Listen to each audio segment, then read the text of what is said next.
construction to prevent timbers from rotting. This ensured plenty of cavities for swifts and bats. With the advent of new materials, such as concrete and plastic, buildings started to be sealed off from the air.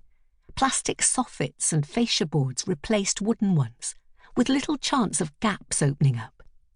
Damp courses prevented moisture entering, and building regulations were drawn up, stipulating that ventilation holes must be bird and insect-proof. Inevitably, this brought serious consequences for swifts and other hole-nesting creatures. Discovering nest sites takes time and patience, but is endlessly interesting. Much of our time is spent simply watching the wild antics of the birds as they screech above the streets, dark crescents of energy. Every week until the midsummer solstice, we set off a few minutes later, thereafter a few minutes earlier, hoping to catch sight of the parent birds as they return with the chicks' last meal of the day, flashing into crevices under eaves in the blink of an eye. Only when the bats start to emerge do we head home.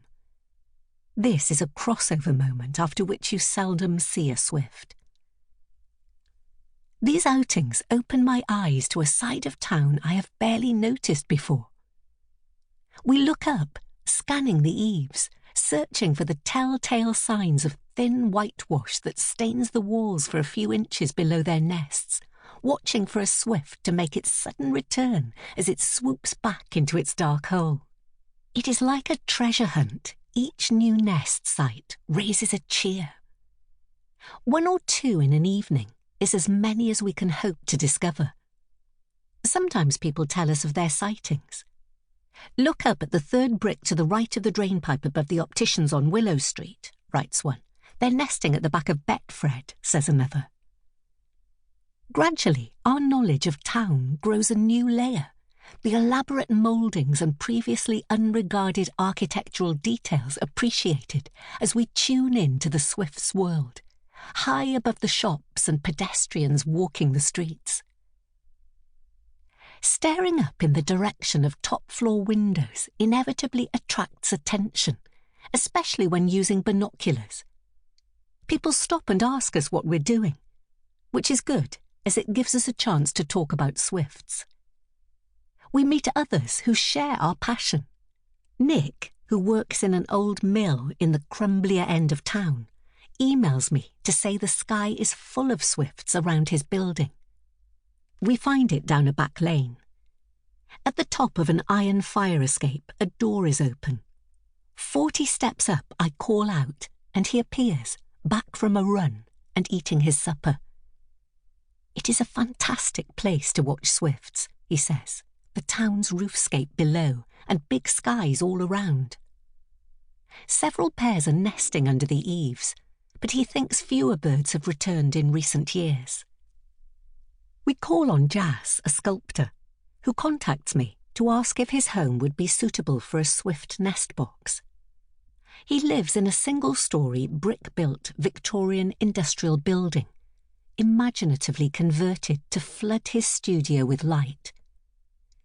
His backyard has been transformed into a garden with a fountain, greenery, and a bird feeder.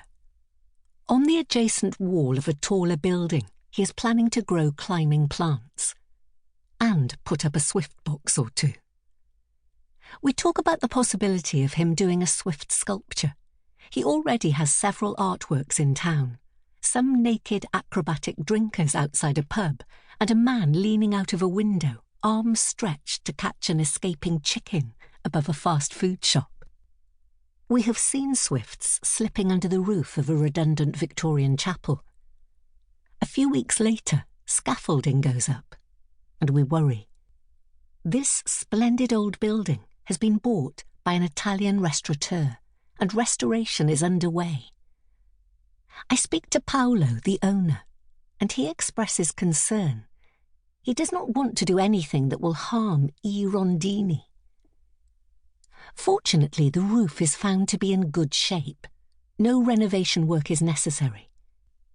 Paolo is also interested in putting swift boxes up in the tower of his house, an imposing 19th century Gothic building